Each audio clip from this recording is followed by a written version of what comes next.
ambil metode dan sumber belajarnya. Selanjutnya teman-teman, di tips yang keempat. Nah, setelah tadi teman-teman itu menentukan metode atau sumbernya, teman-teman juga perlu memperhatikan tentang ini dah, gaya belajar.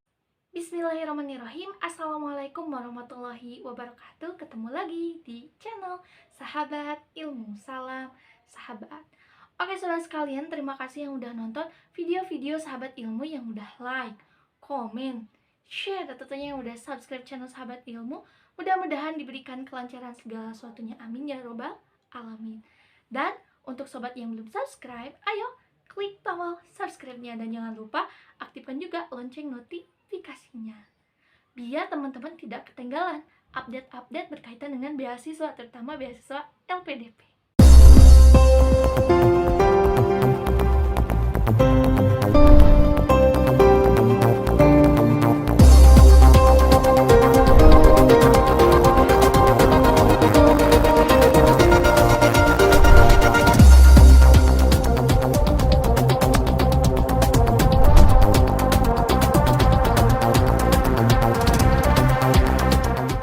Metode dan sumber belajarnya. Selanjutnya teman-teman, di tips yang keempat. Nah, setelah tadi teman-teman itu menentukan metode atau sumbernya, teman-teman juga perlu memperhatikan tentang ini dah, gaya belajar. Nah teman-teman, gaya belajar ini juga penting. Selain teman-teman punya waktu efektif belajar, jangan sampai teman-teman udah meluangkan waktu, udah riset, teman-teman masuknya itu ketika teman-teman belajar masuknya itu ketika waktu-waktu tertentu, udah teman-teman aplikasikan, tapi teman-teman salah menentukan gaya belajar. Contohnya gini, kita ambil nih gaya belajar, ada 3 yang kita ambil. Contohnya ada, yang pertama ada auditorial, yang kedua adalah visual, dan yang ketiga adalah audio visual. Nah teman-teman, dari ketiga belajar ini, gaya belajar ini tuh beda banget. Contoh misalkan teman-teman yang auditorial, mereka tuh lebih seneng kayak dengerin musik, terus mereka misalkan pakai earphone sambil dengerin orang cerita dan lain sebagainya, itu akan lebih masuk. Beda dengan mereka yang visual dengan audio visual. Nah di sini aku akan coba mengupas tentang mereka yang punya gaya belajar visual. Salah satu contohnya adalah aku. Nah jadi aku juga riset dulu, aku tuh gaya belajarnya apa ya. Nah ternyata aku punya gaya belajar itu adalah visual. Jadi aku tuh lebih seneng kayak belajar itu lihat gambar, kayak misalkan aku lihat-lihat kayak komik berbahasa Inggris, atau mungkin aku juga biasanya tuh lari di YouTube, terus aku nonton ya yang ringan-ringan aja dulu, kayak misalkan nonton, waktu itu aku tonton kartun, terus aku tonton Tinkerbell. Jadi mungkin ya kayak orang tuh ngetawain nih ngapain sih, tapi itu sangat berguna banget. Jadi kita dapat kayak vocabulary-nya, terus kita dapat tenses, kita seneng, oh ada kalimat ini nih di film ini, di kartun ini, terus kita coba buat kalimat. Kita bisa nggak ya buat kalimat baru dari kalimat itu. Nah itu tuh lebih ingatannya tuh lebih panjang gitu, retensinya tuh lebih panjang. Dan bener banget, ketika aku sering kayak misalkan nontonnya di YouTube, cari aku film-film yang aku senangi, jadi aku tuh nggak terbebani gitu. Dan aku juga sering kayak misalkan nggak cuman itu, aku nyari di YouTube tuh sesuai dengan gaya belajar aku. Jadi bukan yang kayak nontonin orang ngejelasin gitu, ya nggak masuk-masuk. Sayang juga waktu ketika kamu tuh belajar udah mempersiapkan diri stay di tempat itu misal 1-2 jam tapi kamu nggak dapet apa-apa, kayak gitu teman-teman. Jadi kalau misalkan teman-teman yang visual, aku biasa nih nyaranin ya, kayak misalkan teman-teman suka nih yang kayak K-pop yang kayak gitu, carilah tuh di K-pop yang misalkan yang berbahasa Inggris. Terus aku juga untuk naikin, tetap kan kita harus pendengarannya bagus kan, listeningnya. Nah aku sarankan, jadi kayak misalkan aku lagi belajar tuh, atau sebelum belajar sambil santai, aku tuh dengerin musik berbahasa Inggris terus-menerus. Jadi tidak ada satu hari tanpa aku mendengarkan berbahasa Inggris itu, kayak misalkan mungkin lewat lagu, atau mungkin aku juga kadang iseng-iseng nih lagi lihat nih di TV ada berita yang heboh, tapi aku nggak langsung cari di internet itu dalam berbahasa Indonesia, tapi aku cari dalam berbahasa Inggris. Jadi kayak pengetahuan aku bertambah dan tugas aku lagi belajar bahasa Inggris juga meningkat, kayak gitu teman-teman. Tips yang terakhir adalah tips yang ke-5 teman-teman. Nah tips yang ke-5 teman-teman adalah gimana caranya nih biar efektif, apalagi kalau misalkan waktu aku itu kan H-14 tuh, bagi teman-teman yang mepet-mepet. Jadi usahakan jangan teman-teman tuh cuma belajar materi, tapi yang paling efektif adalah teman-teman mengerjakan soal. Nah ini terbukti banget teman-teman. Waktu itu aku bingung kan, waktu udah mepet banget nih, kalau aku belajar materi dan materinya tuh banyak banget kan untuk TOEFL itu. Kayak misalkan aku baca satu buku yang kliks itu kan banyak banget kan, aku harus kayak gimana? Ya udahlah, aku memutuskan, aku buka YouTube, aku cari gimana tips dan trik kita yang lagi mepet banget, dan ternyata caranya adalah belajar soal yang banyak teman-teman. Nah, jadi teman-teman waktu H-14 itu kerjaan aku tiap hari adalah ngisi soal dan soal. Kadang kayak misalkan satu hari ini aku ngisi khusus TOEFL misalkan soal untuk structure. Terus misalkan hari besoknya aku ngisi khusus yang listening. Terus misalkan hari berikutnya aku cuman khusus reading. Nah, terus nanti untuk H-7 ketika teman-teman mau tes TOEFL itu khusus teman-teman fokuskan, teman-teman belajar ngisinya itu dari soal pertama sampai soal terakhir TOEFL. Jadi kayak misalkan download soal-soal, terus teman-teman timer, kayak walaupun lelet awal-awal. Nah, kalau udah teman-teman tahu pola, tahu cara ngisi dan lain sebagainya, teman-teman bisa tingkatkan tuh juga sih waktu pengerjaan dengan teman-teman mengerjakan. Dan itu efektif banget teman-teman. Jadi kita tuh nggak kebablasan nanti ketika ujian tuh udah tahu medan gitu. Oh, waktu yang harus kita sisihkan untuk kita review kembali itu berapa menit. Waktu kita ngerjain satu soal tuh harus seberapa menit. Kalau misalnya kira-kira kita belum tahu jawabannya atau susah atau kita nggak tahu, udah tinggalin aja kayak gitu teman-teman.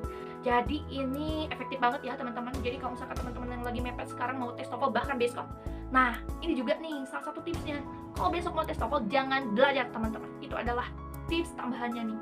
Jadi banyak orang yang kayak karena panik besok mau ujian apapun itu hari ini masih diforsir. Jadi kalau aku tuh tipsnya itu ya udah, kalau besok mau ujian apapun itu hari ini aku harus tidur cepat, makan teratur, makan yang sehat, istirahat yang cukup. Karena cuma kalau misalkan kita udah berjuang dari misalkan hamil 14 tadi ada yang 1 bulan tapi gagal cuma 1 hari karena teman-teman tidak menjaga kesehatan.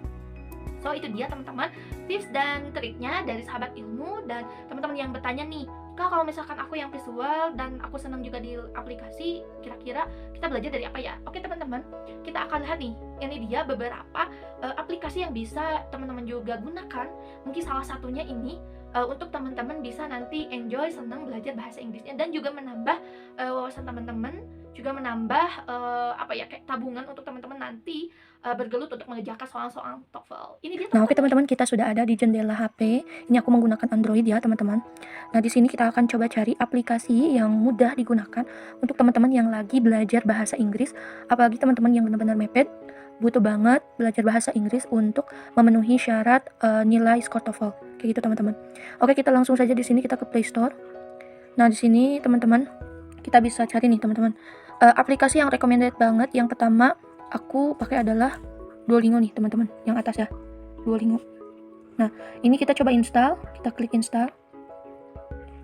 Kita lihat ya teman-teman di sini nih, ratingnya juga udah 4,8. Terus kapasitasnya ini 15 MB.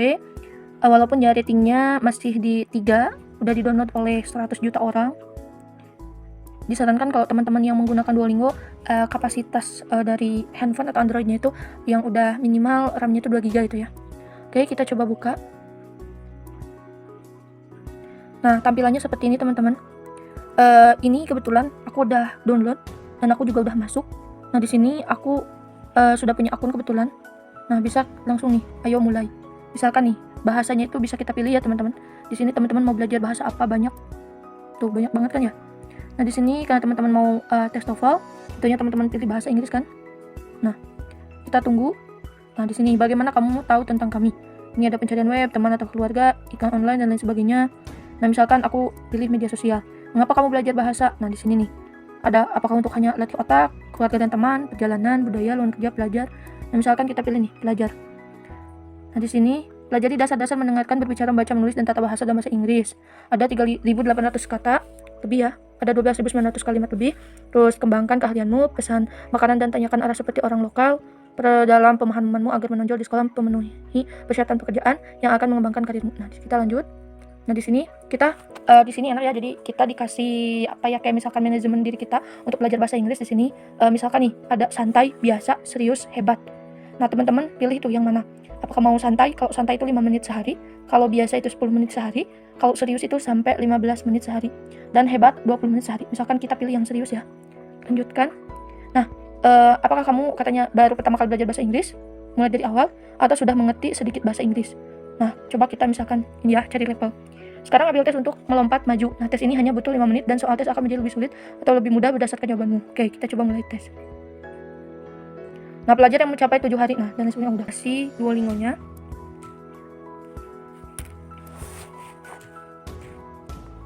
Nah, selain Duolingo, ada juga aplikasi lain teman-teman yang bisa teman-teman pakai. Di sini salah satunya ada Cake.